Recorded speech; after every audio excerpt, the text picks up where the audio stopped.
दोस्तों हाँ पंहिंजी अॼोकी मोहबत भरी जेकी गरजाणी हुई कचारी हुई उन जी बाक़ाइदा पुॼाणी थिए पई ऐं अॼोकी महफ़िल खे जेको आहे न पंहिंजी सदारत जे जेको आहे न मौजूदु अर्ज़ींदड़ ऐं बहितरीनु जेको आहे न मरकज़ी राब्ता सेक्रेटरी सिंधी अदबी संघ शाख ऐं अंजुमन तरक़ी पसंद मुसनफ़ीन जो सदर प्यारो दोस्त अदा आज़म भट्टी खे गुज़ारिश आहे पाण अचनि सदारती कलमात जेको अदा कनि।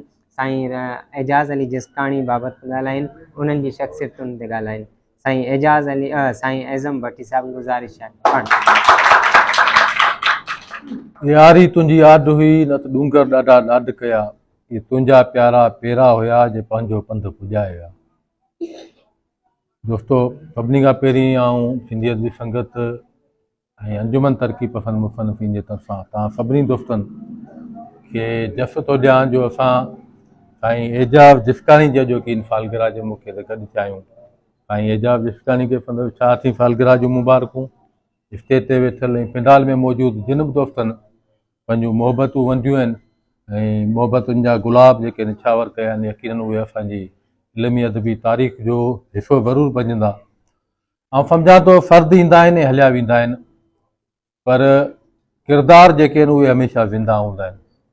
ऐं साईं एजाज़ जिस्काणी जी सूरत में असांखे जेको किरदारु मिलियो, मूंखे कॾहिं कॾहिं फ़ख़ुरु थींदो आहे त साईं हैदर लिगारी जी सोबत मां सबक़ पिराए उनजी सोबत में रहंदड़ अज़ीज़ सलाम बुखारी जहिड़ी शख़्सियत खां मुतासिर साईं रसूल बख्श दर्स जे हल्के में रहंदड़, हसन दर्स जे हल्के में रहंदड़ सिंध जा तमामु वॾा नाला ऐं प्रोफेसर लियाकत अज़ीज़ सोलंकी जे शहर में गिरफ़्तार एजाज़ जिस्काणी जा इहे जेके सभ जा सभु तजुर्बा जॾहिं गॾिया आहिनि, तॾहिं साईं एजाज़ जिस्काणी असां सां गॾियो आहे। ऐं हिते जेका ॻाल्हि हली साईं बि कई त असां कोशिशि कंदा आहियूं त असीं ख़ुशियूं विरहायूं, ख़ुशियूं शेयर करियूं, ख़ुशियूं मल्हायूं। अॼु 8-10 सालनि जो मुरसल असांजे विच में मौजूदु आहे। 70-75 सालनि ताईं साईं मामा गुलाम नबी, चाचा गुल मोहम्मद, साईं रफ़ीक जहिड़ा बुज़ुर्ग बि वेठा आहिनि। इन मां साबित इहो आहे त साईं एजाज़ जिस्काणी पंहिंजी शख़्सियत में उहो फ़ैर पैदा कयो आहे जंहिं जनरेशन गैप ख़तमु कयो आहे। ऐं यकीनन आउं सम्झां थो जेके माण्हू हर जनरेशन सां गॾु हलनि था, जेके माण्हू हर जनरेशन मां सिखनि था, हर जनरेशन खे सेखारण जी कोशिशि कनि था, उन्हनि माण्हुनि जे किरदार खे कॾहिं मात नथी मिले।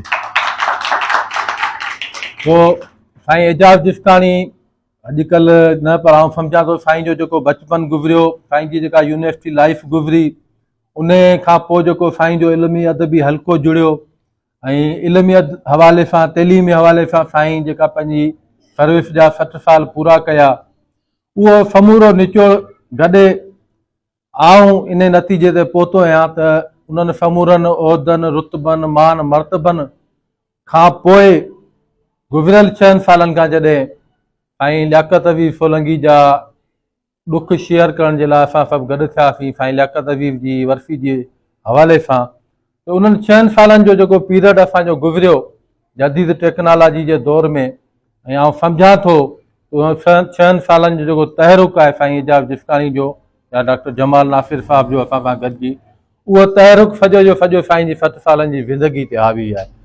तो उहो किरदारु जेको साईं वारनि जो आहे उहो ई तारीख़ जो हिसो बणिबो।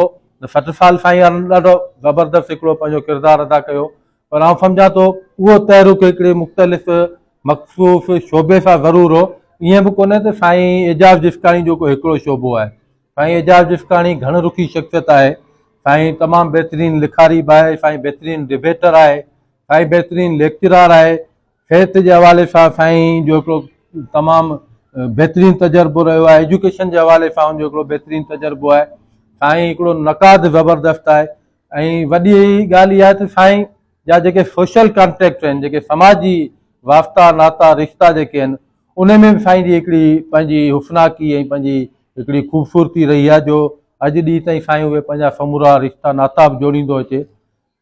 उहे खोड़ सारा असांजे समाज में अहिड़ा माण्हू आहिनि जेके 60 साल पूरा करे रिटायर थियण खां पोइ महदूद थी वेंदा आहिनि घर ताईं, पंहिंजे हिकिड़े मख़सूस हल्के ताईं। पर आउं सम्झां थो साईं एजाज़ जिस्काणी ख़ुशनसीब आहे, असां बि ख़ुशनसीब आहियूं जो 60 सालनि खां पोइ साईं जा जेके सोशल कॉन्टेक्ट्स हुआ, जेके साईं जा रिश्ता नाता हुआ, जेके रस्ता हुआ साईं जा, उहे न रुगो वुफ़त माणे असां ताईं पहुता, पर असां सभिनी उन्हनि रिश्तनि नातनि जी ख़ुशबूअनि मां तमामु घणो सिखियो आहे, तमामु घणो मोतो रखिया आहियूं।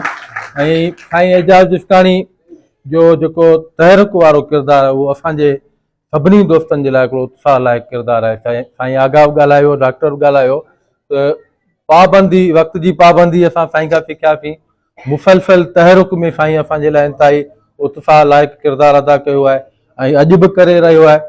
तने मोहम्मद ख़ान जूं सियासी समाजी हलचलूं हुजनि, इल्मी अदबी तहरीक हुजे, या ज़ाती हवाले सां जीअं असांजे यारनि दोस्तनि जूं महफ़िलूं, मजलिसूं, तक़रीबूं, दावतूं थियनि थियूं। 60 सालनि जी उमिरि में साईं अञा ताईं उन्हनि नौजवाननि सां गॾु कंपनियूं कंदो आहे, उन्हनि मां उत्साह हासिलु कंदो आहे, उन्हनि सां गॾु दावतुनि में वेही शरीक थींदो आहे, उन्हनि सां गॾु पंहिंजूं ख़ुशियूं शेयर कंदो आहे, उन्हनि सां पंहिंजा ॾुख शेयर कंदो आहे। पोइ असां ख़ुशियुनि जे ट्रैकनि में बि सदाईं गॾु रहिया आहियूं। ऐं जॾहिं साईं हैदर लिगारी खां वठी लियाकत अज़ीज़ सोलंकी ताईं, लियाकत अज़ीज़ सोलंकी खां वठी हसन दर्स ताईं, हसन दर्स खां वठी रसूल बख्श दर्स ताईं, असांजूं जॾहिं आलियूं अखियूं रहियूं, तॾहिं बि असां सभ जा सभु साईं एजाज़ सां गॾु हुआसीं। ऐं आउं सम्झां थो त साईं एजाज़ जो जेको मजमूई किरदारु आहे, उहो असां सभिनी जे लाइ न रुगो उत्साह लाइक़ु किरदारु आहे, पर साईं जो जेको मौजूदा वक़्त में अदबी किरदारु जेको आहे, जंहिं सॼी सिंध में जेका पवीराई माणी आहे, उहा पवीराई असांजे नौजवाननि लाइ, असांजे ईंदड़ नसलुनि जे लाइ हिकिड़ो उत्साह बणिजंदी। ऐं साईं ॾाढी ख़ूबसूरत ॻाल्हि कई त असां ख़ुशियूं विरहाईंदा आहियूं ऐं हमेशह असां कोशिशि कई आहे ख़ुशियूं विरहाईंदा रहूं। जेको माण्हू ख़ुशियूं विरहाए थो, यकीनन आउं सम्झां थो उन जी ज़िंदगी में ॾुख जो को बि कंडो कॾहिं बि आॾो नथो अची सघे। तव्हां सभिनी दोस्तनि जी महिरबानी। ऐं एजाज़ जिस्ताणी जो मुबारक।